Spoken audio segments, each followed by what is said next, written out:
আজকে আমরা দেখে নেব কিভাবে এক্সেলের মধ্যে ডেটাকে কোম্পানির মধ্যে প্রেজেন্ট করতে পারি নানান ধরনের ওয়েতে কোম্পানিকে, আর সেগুলো কারেক্ট ওয়েতে প্রেজেন্ট করব, যেগুলো কেউ আজকে পর্যন্ত শেখায়নি কোম্পানির ডেটা হিসাবে কি করে প্রেজেন্ট করতে।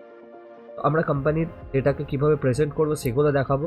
পুরো ভিডিওটা লাস্ট পর্যন্ত দেখো, আর অনেক ফর্মুলা এখানে শেখানো হবে, সেই ফর্মুলাগুলোকেও তোমরা পুরো লাস্ট পর্যন্ত একটু একটু করে দেখো। তো অর আর অ্যান্ডের কাজ কি? যেটা অরের কাজ যেটা হচ্ছে যে এক জায়গায় ট্রু এক জায়গায় ফলস থাকলে, যদি তোমার কোনো ডেটা আছে, যেমন আমি এখানে মার্কশিট দিয়ে তৈরি করেছিলাম যে একটা সাবজেক্টে পাস করেছো একটা সাবজেক্টে ফেল করেছো, তাহলে তুমি যদি একটা সাবজেক্টেও পাস করো একটা সাবজেক্টে ফেল করো তখন তোমার অরেতে সেটা ট্রু বোঝায়, বাট অ্যান্ডের ক্ষেত্রে সেটা ফলস বোঝায়। অ্যান্ডের ক্ষেত্রে কি হয়, দুটো সাবজেক্টেই তোমায় পাস করতে হবে তাহলে ট্রু হবে, আর তুমি ওর মধ্যে একটা সাবজেক্টে ফেল করলে তাহলে সেটা ফলস হবে। তার মানে তোমাকে কি করতে হবে, দুটো সাবজেক্টেই তোমাকে পাস করতে হবে তাহলে তোমার অ্যান্ডে ট্রু হয়। আর অরের ক্ষেত্রে কি হয়ে যাচ্ছে, একটা সাবজেক্টে পাস করলে অথবা একটা সাবজেক্টে ফেল করলে তাহলে তুমি এখানে সেটাকে ট্রু হিসাবে মান্যতা মানে বোঝাতে পারো। হ্যাঁ স্যার। তো সাপোজ আমি একটা এখানে এক্সাম্পল দিচ্ছি, ইকুয়ালস টু অর অ্যাপ করলাম লজিক ওয়ান। লজিক ওয়ান কি হচ্ছে, লজিক ওয়ান হচ্ছে বেঙ্গলি সাবজেক্ট যেটা আছে, আমি ওটা বেঙ্গলি সেলস সিলেক্ট করার পরে গ্রেটার দেন ইকুয়ালস টু কেন দিচ্ছি, কারণ 35ই যদি কোনো ব্যক্তির মার্কস আসে তাহলে সেটাকেও কিন্তু ট্রু হিসাবেই ধরা হবে, সেটাকে ফলস হিসাবে বোঝানো হবে না। কারণ 35এই পাস যদি হয়, ধরো 35এই পাস সেই ব্যক্তিটার, তাহলে 35ই তো অ্যাকচুয়াল পেয়েছে, তাহলে সেটাও তো পাস করারই কথাটা, তাহলে সেটা ইকুয়ালস টু দিয়ে বোঝানো হয়েছে 35টাও তার ট্রু একরকম। 35 দেওয়ার পরে আমরা এখানে কমা দিয়ে আবার আমি সেকেন্ড সেলটাকে সিলেক্ট করছি, যেটা আমার ম্যাথের সেল। গ্রেটার দেন দিয়ে ইকুয়ালস টু 35। ধরো দুটো সাবজেক্টেই যদি 35 আর 35 পায় তাহলে এখানে কিন্তু পাস করবে, বাট অরের ক্ষেত্রে সেটা নয়, অ্যান্ডের ক্ষেত্রে কিন্তু সেটা পাস করবে। আর যদি অরের ক্ষেত্রে হয় যে একটা সাবজেক্টে পাস করেছে একটা সাবজেক্টে ফেল করেছে, তখন কিন্তু অরের ক্ষেত্রে ট্রু, বাট অ্যান্ডের ক্ষেত্রে সেটা হয়ে যায় ফেল। তো আমরা এখানে যখন ব্র্যাকেট ক্লোজ করে এন্টার করছি, দেখো এটা ট্রু হয়ে গেল। তো তুমি যদি এখানে পাস করো, সেম দুটো সাবজেক্টের মধ্যে পাস করো অথবা যে কোনো একটা সাবজেক্টে পাস করো, তখন তোমার ওটা অরের ক্ষেত্রে ট্রু বোঝায়। অ্যান্ডের ক্ষেত্রে কি হয়ে যাচ্ছে, অ্যান্ড যদি আমি এখানে দিই ফার্স্ট ব্র্যাকেট লজিক ওয়ান বেঙ্গলিকে নিলাম, গ্রেটার দেন ইকুয়ালস টু 35, আচ্ছা 35 comma next math equals to greater than equals to 35। তো এই ক্ষেত্রে কি হচ্ছে, একটা সাবজেক্টে পাস করছে একটা সাবজেক্টে ফেল করছে, তখন কিন্তু সেই অ্যান্ডের দ্বারা সেটাকে ফলস ধরা হয়। তো এটাই হচ্ছে এদের মধ্যে ডিফারেন্স। এবার যখন আমি দেখব, সাপোজ ধরো এখানে আমার ড্র্যাগের অপশান আসছে না, তাহলে আমি এখানে কি করব, ড্র্যাগ অপশান নিয়ে আসার জন্য আমাকে কি করতে হবে, ড্র্যাগ অপশান শো করার জন্য ফাইলে যাব, অপশানসে যাব, অপশানসে গিয়ে আমি এখানে চলে যাব অ্যাডভান্স অপশানে, অ্যাডভান্সে গিয়ে enable file fill handle and cells drop and round, এই অপশানটা সিলেক্ট করব। এটাকে করার পর ওকে, তখন আমার এখানে অপশানস আসবে ড্র্যাগ অ্যান্ড ড্রপের। তো ড্র্যাগ আমি এখানে ড্র্যাগ করে দিই, দেখো সবকটাতে ফলস নেই, এখানে ট্রু আছে। যেমন এটাতে 35-এর ওপরে, দুটোর মধ্যে 35-এর ওপরে মার্কস আছে, তাই জন্য এখানে কিন্তু সেই ব্যক্তিগুলো এ বি ব্যক্তি যেমন পাস করে যাচ্ছে, সি ব্যক্তিও তেমন ট্রু বেসিসে পাস করছে। এখানে দেখো 90 আছে, এখানে 34 আছে, সেই বেসিসে কিন্তু একটা সাবজেক্টে ফেল করেছে, তাই জন্য অ্যান্ডের ক্ষেত্রে কিন্তু সে পুরোটাতেই ফেল করেছে। সেম এই ই এর ক্ষেত্রেও সেম, অ্যান্ড এফ এর ক্ষেত্রেও সেম হচ্ছে, দুটোতে ফেল করেছে, দ্যাটস ওয়াই ও তোতে টোটালটাই ফেল করেছে। বাট আমি যখন ট্রু দিচ্ছি, ট্রু এর ক্ষেত্রে কি হচ্ছে, অরের ক্ষেত্রে কি হচ্ছে, ড্র্যাগ করছি, দেখো অরের ক্ষেত্রে দুটোতে ফেল করেছে বলে দুটোতে ফেল হচ্ছে, বাট একটাতে পাস একটাতে ফেল করেছে বলে ট্রু হচ্ছে। তো এটা হলো ডিফারেন্স এটার মধ্যে দিয়ে, ঠিক আছে। তো এই ক্ষেত্রে আমি কোম্পানির ক্ষেত্রেও এগুলো দেখাতে পারি, অ্যাটেন্ডেন্সের বেসিসে দেখাতে পারি যে এই মাসে এত অ্যাটেন্ডেন্স হয়েছে, নেক্সট মাসে এত অ্যাটেন্ডেন্স হয়েছে। তো যদি কোম্পানিতে অ্যাটেন্ডেন্স যদি একটা টাইম থাকে যে একটা ব্যক্তি 20 দিন অ্যাটেন্ডেন্সের একটা লেভেল দিয়ে দিয়েছে, সেই 35 দিন, কেউ 30 দিন অ্যাটেন্ড করেছে, কেউ 20 দিনের কম করেছে নেক্সট মাসে। তো যখন 20 দিন কম করেছে তখন সেই বেসিসে ট্রু আর ফলসটা বোঝাবে যে এই ব্যক্তিটা কি বেসিসে এসেছিল। তো ইফ ফাংশনসও সেম অর অ্যান্ড এর মতনই কাজ করে। এখানে তোমার একটা রেজাল্ট যদি ট্রু হয় সেটা বোঝায়, কিন্তু অনেকটা কিছুটা ডিফারেন্স থাকে অরের আর অ্যান্ডের থেকে। এখানে কি হয়, দুটো রেজাল্টে একটা যদি অর অ্যান্ড মানে পাস আর ফেল হতো তাহলে সেটাকে কিন্তু এখানে অরেতে ফলস ধরে নিত, মানে একটাতে পাস একটাতে ফেল সেটাতে ট্রু ধরে নিত, আর অ্যান্ডেতে সেটাকে ফলস ধরে নিত। বাট ইফের ক্ষেত্রে একটাতে ট্রু সেটাকে ট্রু ধরবে, একটাতে ফলস সেটাতে ফলস মেসেজে ধরবে মার্কস হিসাবে। মানে যেটা ট্রু সেটা ট্রু, যেটা ফলস সেটা ফলস। তো আমি এখানে ফর্মুলা ইউজ করব। এখানে আমি ইফ দেওয়ার আগে আগে টোটাল করে নিচ্ছি, এই জিনিসটাকে টোটাল ক্যালকুলেট করে নিচ্ছি। ওকে, তো আমি এখানে প্লাস করছি, কন্ট্রোল প্লাস, তো একটা সেল এখানে এক্সট্রা আসছে, সেটাকে আমি টোটাল বেসিসে করছি টোটাল। তো আমি ফার্স্টে এটাকে সাম করে নিচ্ছি, টোটালটাকে সিলেক্ট করে অল্ট ইকুয়ালস টু সাম, আবার সাম চলে আসছে, ড্র্যাগ করে দিচ্ছি, যা যা ডেটা আছে সাম করে নিচ্ছি। টোটাল আমার ডেটা আছে বলেছে 100তে পাস, সেই বেসিসে পেয়েছে দুজনে যা যা সেটারই ডেটা আছে। তার মানে আমি এখানে টোটাল পাস এখানে 200তে রাখছি, 200 টোটাল পাস। ইফের ক্ষেত্রে কি হবে, যদি কোনো ব্যক্তি, সেই ব্যক্তি টোটাল পাস আমরা 200 রেখেছি, তো আমরা একটা টার্গেট দিয়ে রাখছি যে কতটাতে সে পাস করতে পারে। 90 actual passing marks, 90 actual passing marks. তো যদি সে 90 পায় তাহলে সে কিন্তু পাস করছে, আর যদি 90 না পায় তাহলে সে পাস করছে না, ঠিক আছে। তো আমরা এখানে কি করব, সেটাকে কে পাস করছে কে ফেল করছে সেটা বোঝানোর জন্য আমরা ইফ ফাংশনস ইউজ করব এখানে, এর মধ্যে কে পাস করছে কে ফেল করছে। ওকে, তো এখানে ফাংশনস ইউজ করব। ফাংশনস ইউজ কি হবে, equals to if tab logic test বলছে, লজিক টেস্ট, লজিক্যাল টেস্ট যেটা হচ্ছে আমার এখানে কোন সাবজেক্টের বেসিসে ধরা হচ্ছে। প্রথমত আমি এখানে কিন্তু টোটাল নিয়ে নিয়েছি, টোটাল সাবজেক্টটার মার্কসটা নিয়ে নিয়েছি আমি, তো টোটালটাই আমি লজিক টেস্টে সেট করব।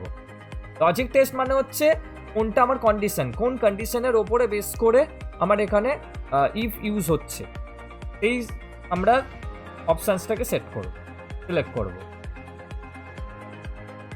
কমা দেব না, গ্রেটার দ্যান দেব। গ্রেটার দ্যানটা কেন দিলাম, গ্রেটার দ্যানটা দেওয়ার কারণ হচ্ছে টার্গেট সেট করব যে কতটা তার মার্কস হলে সে পাস করবে। তাহলে 90 আমি রেখেছি, তো 90 হয়ে যাচ্ছে তার টার্গেট মার্কস। ওকে, 90 দেওয়ার পর মানে আমি এখানে ইকুয়ালস টু দিতে পারি যে 90, যে 90 পাবে সেও কিন্তু এখানে পাস করবে, তাহলে ইকুয়ালস টু দিয়ে আমি 90 সেট করি টার্গেট মার্ক, কমা। এখানে আমি বোঝাতে পারবো যে সেই ব্যক্তিটা পাস করছে, কে ব্যক্তি গুড করছে, গুড স্কোর করছে, কে র্যাঙ্ক করছে, সেই বেসিসেও আমি বোঝাতে পারবো। তো আমি এখানে কি করব, প্রথমে দেবো ডাবল কোটেশন পাস, পাস, আবার ডাবল কোটেশন দেবো, comma, double quotation fail, double quotation bracket close. এটা দেওয়ার কারণ কি হলো, যে ব্যক্তি পাস করবে সেই বেসিসে এখানে বোঝাবে যে পাস করছে সেই সেলের মধ্যে দিয়ে, যেহেতু 90 টার্গেট দেওয়া আছে, তাহলে 90 যে পাস করবে সেই ব্যক্তিকে এখানে দেখানো হবে যে পাস, আর যে ব্যক্তি 90 কম পাচ্ছে সেই ব্যক্তিকে কিন্তু ফেল দেখানো হবে। তো এটা আমাদের এখানে বোঝানো বলা হলো, ইফের মধ্যে এটা বলা হলো এটাতে। তাই জন্য ওই ভ্যালুর অপশানে যে ট্রু আর ফলস আসছিল এই জায়গায়, তো ভ্যালুতে প্রথমে আমরা এখানে দেখিয়ে দিলাম ভ্যালু ইফ ট্রু, ট্রু মানে পাস, আর ভ্যালু ইফ ফলস মানে হচ্ছে ফেল। তো আমরা এখানে সেই জন্য কোটেশন দিয়ে ওটাকে বুঝি। এতটা ক্লিয়ার? হ্যাঁ স্যার। ওকে, সো এখানে এন্টার করার পরে দেখো যে ফেল করছে তাকে ফলস দেখিয়ে দিচ্ছে, আর আমি এখন ড্র্যাগ করছি যে পাস করছে তাকে ট্রু দেখিয়ে দিচ্ছি। যখন আমি দুটোকে প্লাস করছি, দেখো এখানে আমি 90 দিয়েছিলাম, 90 পেয়েছে তাই জন্য পাস করে গেছে। দেখো এই ব্যক্তিটা 90 পেয়েছে, আমি যেহেতু ইকুয়ালস টু দিতাম তাই জন্য এখানে কি করলো, সেই ব্যক্তিটা পাস করে গেল। আর এই ব্যক্তিগুলো দেখো এ 89 পেয়েছে, দেখো ফেল করেছে। 89 এর ক্ষেত্রে এ কিন্তু ফেল করছে। তো এইভাবে আমরা ইফ এর কাজ করতে পারি। এবার আমি যদি গুড দেখাতে চাই, আমি কি করব, গুড দেখানোর জন্য আমি এখানে আরো অপশনস ইউজ করতে পারি। যেমন আমি এখানে ইফ দিয়ে প্রথমে একটা সাবজেক্ট দিয়ে বোঝালাম পাস করেছে সেই। এবার এই ক্ষেত্রে আমি কি করতে পারি, এখানে ডাবল কোটেশন দিয়ে আমি গুড দিতে পারি। শুধু 90 এর ক্ষেত্রে কমা দিয়ে আবার ইফ ইউজ করতে পারি অপশন। আবার ইফ অপশন ইউজ করব, ট্যাপ করব, এখানে আবার কি করব, আমি সেই ই অপশনস এর ক্ষেত্রেই সিলেক্ট করব E4 কে। E4 তো আমি এখানে E4 বলে লিখে দিচ্ছি, গ্রেটার দেন দিলাম, গ্রেটার দেন। আমি এখানে একটা অপশনস রাখলাম যে ব্যক্তিটা 100 পাচ্ছে বা 110 পাচ্ছে সেই ব্যক্তিটা গুড স্কোর করছে, আর যে ব্যক্তিটা 90 পাচ্ছে সেই ব্যক্তিটাই শুধু পাস করছে। তো এইভাবে আমি কি বোঝালাম, যে আমি বোঝালাম যে এই ব্যক্তি যে 110 স্কোর করবে সে কিন্তু গুড র্যাঙ্ক করবে, আর যে ব্যক্তি এখানে 90 পাবে সেই ব্যক্তিটা শুধু পাস করবে, আর যার নিচে পাবে সে ফেল করবে। এতটা ক্লিয়ার? করে আমি এন্টার করে দেবো। সরি, এখানে দেখো এন্টার যখন করলাম দেখো অপশনসটা নিচ্ছে না, কেন? কারণ ফার্স্ট ব্র্যাকেটটা আমি ক্লোজ, এই ব্র্যাকেটটা আমি ক্লোজ করেছি, দেখো রেডের ব্র্যাকেটটা, কিন্তু আমি এই ব্র্যাকেটটাকে এখনো ক্লোজ করিনি। তো এই ব্র্যাকেটটা লাস্ট ব্র্যাকেটটাকে আমায় ক্লোজ করতে, 90 এর পর কমা হবে, 90 এর পর কমা হবে। সরি হ্যাঁ 90 এর পর কমা, যেহেতু 10 এর পর কমা দিয়েছে। Thank you. তো এই হিসাবে আমি দিলাম কমা, ওখানে কমাও দিতে হতো, আমি কমা দেওয়ার পর এন্টার করবে, দেখো এখানে আমার ফলস নিয়ে নিচ্ছে, আমি ড্র্যাগ করছি, এখানে আমার গুড, আর বাদ বাকিগুলো আমার ফেল নিয়ে। এবার আমি যদি এখানে একটা ডেটাকে বাড়িয়ে দিই, তাহলে এটা কিন্তু এখানে ইকুয়ালস টু এখানে আমি ইকুয়ালস টু সেট করে দিচ্ছি, এই ব্যক্তিটা পাস করছে, অথবা এই ব্যক্তিটা পাস করছে, অথবা এটাকে আমি ড্র্যাগ করে ওপরে তুলে দিলাম, ক্ষেত্রে এ পাস করল। তো আমাকে কি করতে হলো, প্রথমত ইফের ক্ষেত্রে আমি তো দেখাতেই পারলাম যে কিভাবে ও পাস করছে। সেকেন্ডে আমি যদি গুড অপশনস দেখাতে চাই, তাহলে আমি কি করলাম, আর একটা অপশনস লেভেলকে বাড়িয়ে দিই। তো আমি এখানে কি করলাম, পার্সেন্টেজ এটাকে আমি যদি বার করতে চাই, এবার ধরো আমাকে বলছে ডেটার মধ্যে দিয়ে যে এর কত মার্কস হলে তাহলে গোলসিকে এর পার্সেন্টেজ 0 হবে, এর কত মার্কস হলে গোলসিকে এর পার্সেন্টেজ 0 হবে। তবে কি করব, প্রথমত এখানে কি করা যায় বলো তো এটার জন্য? স্যার আরেকবার বলো, কি বললে? সাপোজ ধরো বাংলায় তুমি পেয়েছো 30 আর ম্যাথে পেয়েছো 19, আমি সেটাকে 30-এর সঙ্গে 19কে মাইনাস করে আমার টোটাল পার্সেন্টেজ হলো 11। মানে আমি ম্যাথের থেকে বাংলাতে 11% মার্কস বেশি পেয়েছি, ঠিক আছে? 11% মার্কস বেশি পেয়েছি, যতটা আমার বাংলায় আছে তার থেকে, মানে ম্যাথে আছে তার থেকে বেশি বাংলাতে আমি 11% মার্কস বেশি পেয়েছি। তো আমাকে যদি গোলসিকের এই 11%কে 0 করতে হয়, তাহলে আমি কত পার্সেন্টেজ এখানে মার্কস নিয়ে আসবো, সেটা আমি কি করে গোলসিকের মধ্যে দিয়ে বোঝাবো। দুটোকে যদি ইকুয়াল করতে হয় এটাকে, যেমন এটাতে ফর্মুলাতে হলো তেমন ভাবেই এটাতেও তোমায় করতে হবে, কিন্তু ফর্মুলাতে প্রথমে কি করবে, এখান থেকে ডেটাতে চলে যাবে, হোয়াট ইফ অ্যানালাইজ গোলসিক, প্রথমে ওটা সিলেক্ট করে নিয়েছো, এখানে তুমি দেবে যে কত পার্সেন্টেজ তুমি নিয়ে আসতে চাইছো। 0, কোনো পার্সেন্টেজই আমি নিয়ে আসতে চাইছি না, 0%। বাই চেঞ্জিং সেল কোনটার মধ্যে চেঞ্জ করতে যাবে, ম্যাথের মধ্যে ওকে করব, তাহলে আমার এখানে কত অ্যামাউন্ট আসবে, যেটাই আমাকে এখানে গোলসিকে 0 করে দেবে। এই জায়গাটা কি বললো এখানটা বলো তো, এই জায়গাটা এই যে পার্সেন্টেজে বলা হচ্ছে যে একটা, যেমন ম্যাথের মার্কসের সঙ্গে বাংলার মার্কসের কম্প্যারিজন করা হচ্ছে, দুটোর মধ্যে চেঞ্জেস কি। কিছু ক্ষেত্রে ম্যাথের মার্কস বেশি এসেছে, জিএতে যেমন দেখো ম্যাথের মার্কস বেশি এসেছে 55 আর বেঙ্গলিতে 35 এসেছে। তো এবার যদি কোনো ডেটার মধ্যে তোমাকে বলে যে ম্যাথের যে মার্কসটা এসেছে 20% বেশি এসেছে, তো সেটাকে তুমি অ্যাভারেজ করতে চাইছো বাংলার সঙ্গে, তাহলে ম্যাথে কত মার্কস এলে সেটা তোমার এখানে একটা পার্সেন্টেজে যাবে, পরিবর্তন হবে, সেটা তুমি কিভাবে বার করবে? গোলসিক এই কাজগুলোকে বেশিভাবে করে যে কোনো ডেটার মধ্যে। ঠিক আছে, এবার তুমি কি করলে, প্রথমে কি করলে, যদি এবার আমি আনতে চাইছি ম্যাথের মধ্যে, যেমন গোলসিকের মধ্যে মাইনাসটাকে সরিয়ে আমি +10 নিয়ে আসতে চাইছি, +10, তাহলে আমি কি করতে হবে এখানে, যদি আমি এই পার্সেন্টেজে নিয়ে আসতে চাই? তো পার্সেন্টেজের ওখানে 10 লিখবো। না, এখানে আমি কি 10 লিখবো? এখানে আমি 10 লিখবো কি না, হোয়াট ইফ অ্যানালাইসিসে গিয়ে গোল। আচ্ছা, হোয়াট ইফ অ্যানালাইসে গিয়ে গোলসিকে যাব, যে আমি পার্সেন্টেজ, যেহেতু আমি এখানে দিয়ে দিয়েছি সাম, আর ভ্যালুতে গিয়ে আমি এখানে 10% লিখবো, তাই তো? আর বাই চেঞ্জিং সেল আমার কোনটা হবে, ম্যাথ না বাংলা? আচ্ছা, ম্যাথে দিলাম, আমি এটা দিয়ে ওকে করলাম, দেখো আমার 10% নিয়েছে, মানে আমার ম্যাথে এত কম হলে তাহলে আমার টোটাল গিয়ে 10% গোলসিকে হতো। তো গোলসিক এক প্রকার কি করছে, যে ডেটাটা আমার পড়ে আছে এই ডেটাটাকে আমাকে কতটা থেকে কতটাতে নিয়ে যেতে হবে, যার জন্য আমি এই ডেটাটা এই পার্সেন্টেজ সেটে পাবো, সেটাকে গোলসিকের দ্বারা হয়। ওকে, নেক্সট আমরা দেখাবো কাস্টম লিস্ট। ওকে, কাস্টম লিস্টের কাজ কি? এগুলো কাস্টম লিস্টগুলো অনেক কোম্পানিতে খুব দরকার পড়ে, প্রয়োজনীয় পড়ে, তখন দেখবে তোমরা। আমি এখানে ওয়ার্ডের মধ্যে দিয়ে দেখাচ্ছি, ওয়ার্ডে যাচ্ছি, ধরো কিছু ডেটা দিয়েছে তোমার, সাপোজ ডেটা দিয়েছে, ধরো কোনো আইটেমস দিয়েছে, আইটেমসের নাম আমি এখানে আইটেমস বলি, আইটেমস আমার ল্যাপটপ,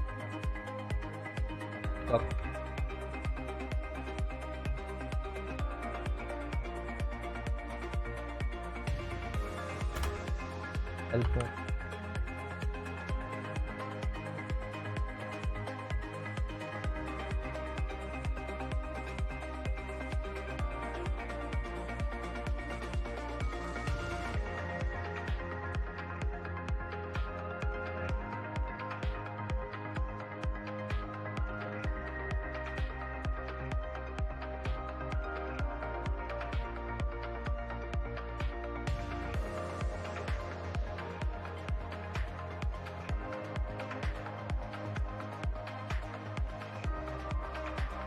কোনো ওয়ার্ড শব্দ আছে, এরকম কোনো ডেটা আছে, এরকম 50 জনের নাম আছে, ওয়ার্ডে লিখে দিয়েছে, বলেছে কনভার্ট করতে এক্সেল রো ওয়াইজ।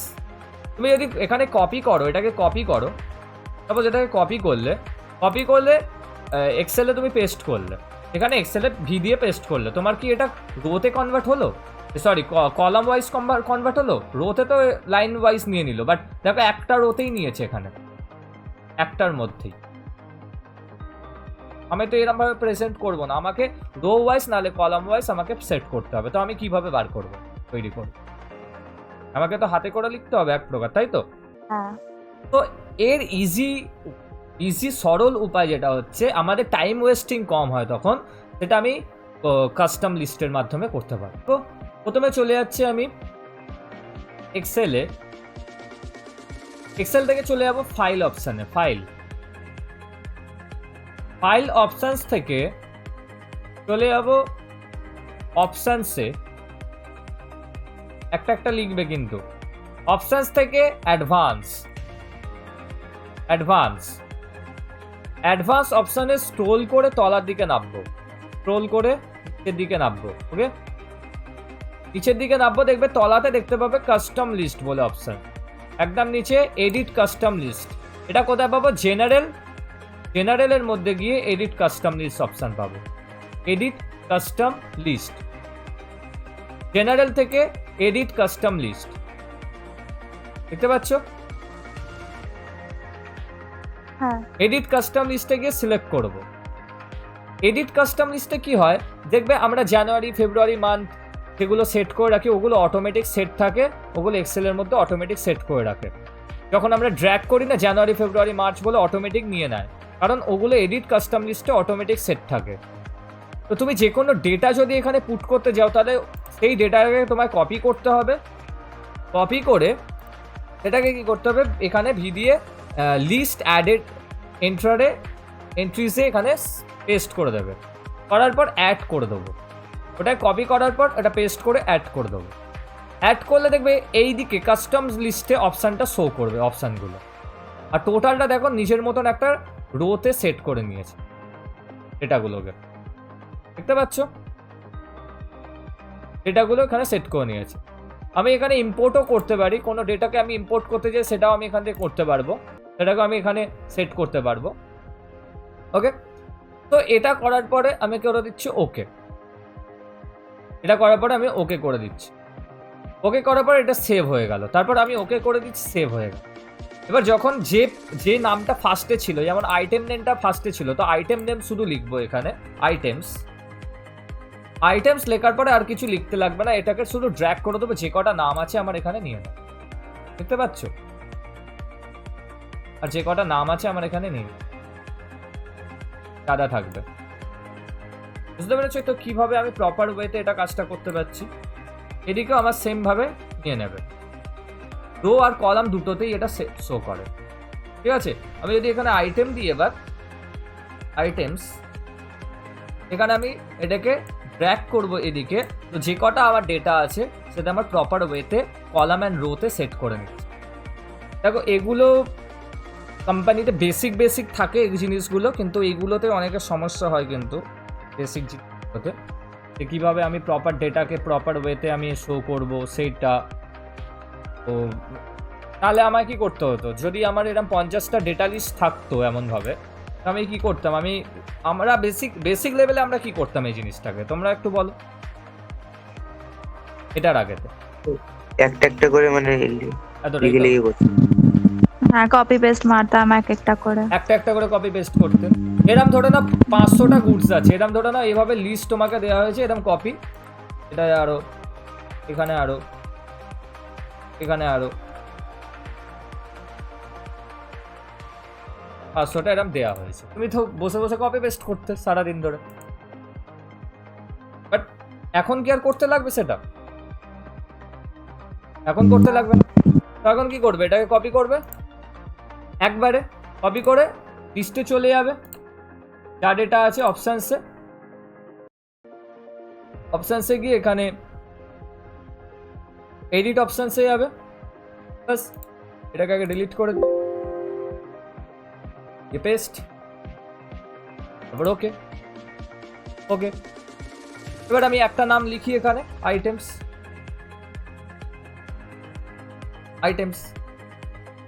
আর এবার আমার তো আর কোনো দরকার নেই, এবার তো আমার যা ডেটা আছে সব এখানে নেই, যা ডেটা আমার সব নিয়ে নেব। মানে বেসিক লেভেলটা আগে দেখবে। আচ্ছা, এই জায়গাতে আমার যেমন দেখো এখানে ফর্মুলা বার অপশানটা আসছে না, তো ফর্মুলা বার নিয়ে আসতে গেলে কোথায় যেতে হবে? আগের দিন বলেছিলাম ফর্মুলা বারটা আসছে, এখান থেকে চলে যাবে ভিউ অপশানে। ভিউ অপশানে গিয়ে দেখো এখানে ফর্মুলা বার বলে অপশান আছে, থেকে সিলেক্ট করবো, ফর্মুলা বার অপশান চলবে, ভিউ ফর্মুলা বার অপশানে কি হয়, যা ফর্মুলা তৈরি করি সেই ফর্মুলাগুলো এখানে শো করে। ফর্মুলা আরো কিছু দেখিয়ে দিই, ছোট ছোট জিনিসগুলো দেখিয়ে দিই, তারপর অ্যাডভান্সের দিকে এলে আর ছোটোর দিকে আর যাওয়া যাবে না। ট্রান্সপোজ খুব কাজের জিনিস, গুরুত্বপূর্ণ অংশ, যেটা ট্রান্সপোজে কি হয়, কলামের ডেটাগুলোকে রোতে পরিবর্তন করে আর রোয়ের ডেটাগুলোকে কলামে পরিবর্তন করে। টোটাল টেবিল সিলেক্ট করার পরে Ctrl+C copy, Ctrl+C copy, arrow দিয়ে লিখবে Ctrl+Alt+V, পেস্ট স্পেশাল অপশান আসবে, paste special, Ctrl+Alt+V, paste special,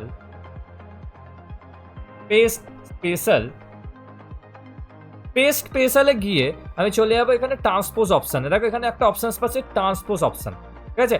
আগে কপি করে নেবো, যে জায়গাটা কপি করেছি আগে এখানে বুঝে নাও। কপি করার পরে যে কোনো একটা ব্ল্যাঙ্ক সেলে চলে যাবো, ঠিক আছে?